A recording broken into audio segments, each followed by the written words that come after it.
January 12 marks the 50th anniversary of Led Zeppelin's groundbreaking debut album, Led Zeppelin I. Initially disliked by critics, it has now become one of the greatest rock records ever made. But Led Zeppelin is not alone. Many iconic albums that we love today were initially hated by critics. In the past, major publications had a lot of influence, and a negative review could harm an artist's career. Let's take a look at 20 amazing albums that critics initially despised. Led Zeppelin's self-titled debut album received harsh criticism from Rolling Stone and various publications in England. However, fans quickly embraced the record, propelling it to number 10 on the Billboard 200 and earning it a spot in the Grammy Hall of Fame. Songs like Good Times Bad Times and Communication Breakdown solidified Led Zeppelin's place in rock history. The Beatles' iconic album Abbey Road faced harsh criticism upon its release in 1969. Critics claimed the tracks were nothing special and disliked the use of synthesizers. However, the album's immense success quickly won over many of its initial detractors. Stay tuned to MSN for more exclusive entertainment news. Lester Bangs and Robert Christgau missed the mark on Black Sabbath's 1970 debut album. Initially criticized as a Cream ripoff with inane lyrics, it eventually topped lists of the greatest metal records. Rolling Stone even backtracked, acknowledging its influence on countless bands. Paul McCartney's second solo album, Ram, received harsh criticism from critics upon its release in 1971. Rolling Stone called it inconsequential and inept, while other publications described it as uneven and mediocre. However, fans disagreed and helped the album achieve success with hit singles like Uncle Albert / Admiral Halsey. Over time, critics have re-evaluated their stance, considering Ram as a precursor to indie pop and one of McCartney's best solo works. Stay tuned for more exclusive entertainment content on MSN.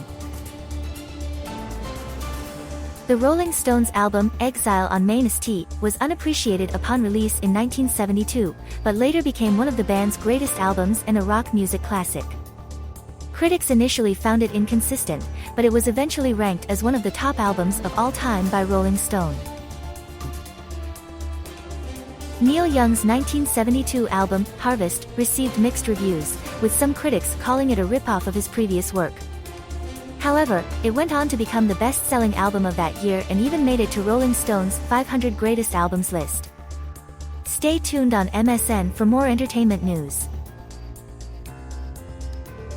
Miles Davis's 1972 album, On the Corner, faced intense criticism and was called repetitious crap and an insult to the intellect. Even some musicians on the album didn't like it. The negative reception lasted for decades until genres like hip-hop, electronica, and experimental jazz emerged, finally recognizing its innovative nature. This was Miles Davis ahead of his time. Gene Clark's 1974 album, No Other, was a unique masterpiece ahead of its time, with its experimental overdubs and effects. Despite costing over $500,000, it faced heavy criticism and was neglected by Asylum Records, leading to Clark's career downfall. Only after his death did the album gain the recognition and respect it deserved. The album, Blood on the Tracks, by Bob Dylan was met with mixed reviews when it was released in 1975. Rolling Stone had two different reviews, with one praising it as magnificent and the other claiming it was made with shoddiness. Other critics also criticized the songs and instrumentation. However, today the album is considered a classic and is used as a standard to compare Dylan's newer music. It has achieved double platinum certification and was inducted into the Grammy Hall of Fame in 2015. Rolling Stone now recognizes its greatness, ranking it at number 16 on their list of the 500 greatest albums of all time. Pink Floyd's 1975 album, Wish You Were Here, received mixed reviews from critics, but was a commercial success and praised by fans.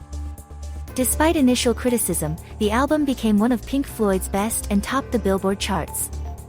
It tackled the music industry's phoniness and ignorance, proving the band's insight.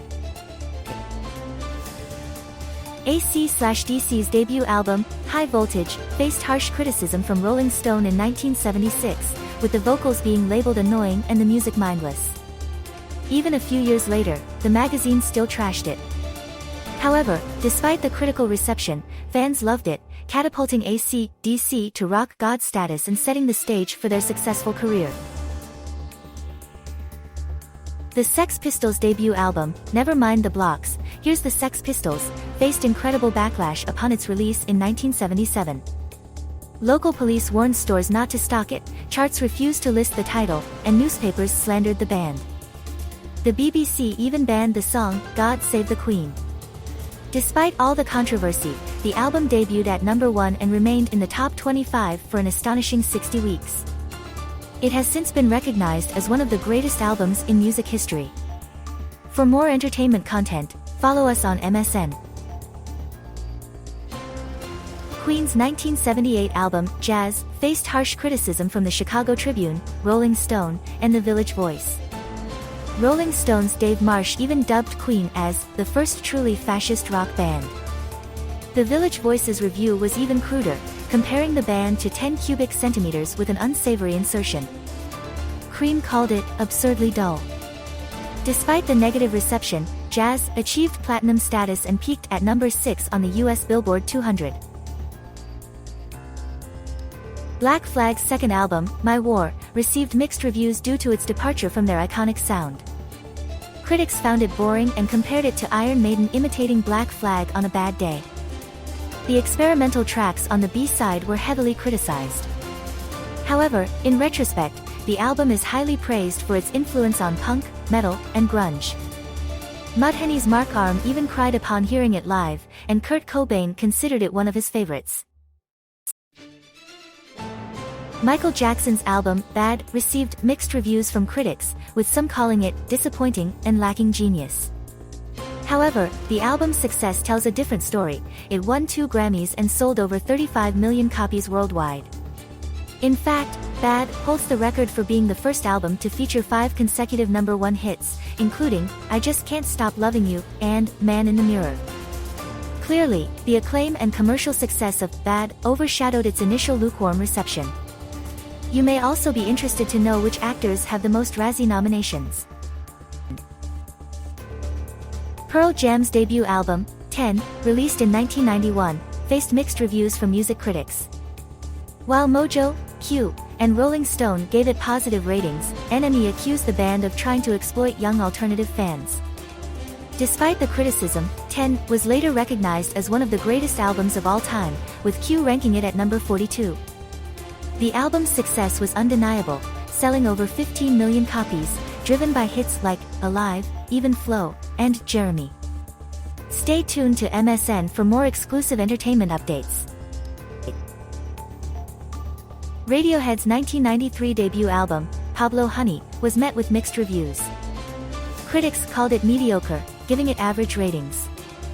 Despite its hit single, Creep, the album was said to offer nothing new. It was even compared to bands like U2 and The Cure.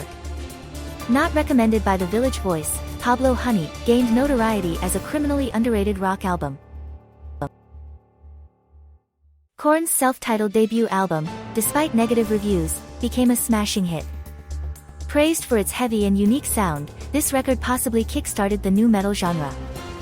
With powerful tracks like Blind and Chutes and Ladders, it quickly gained popularity, even earning double platinum certification.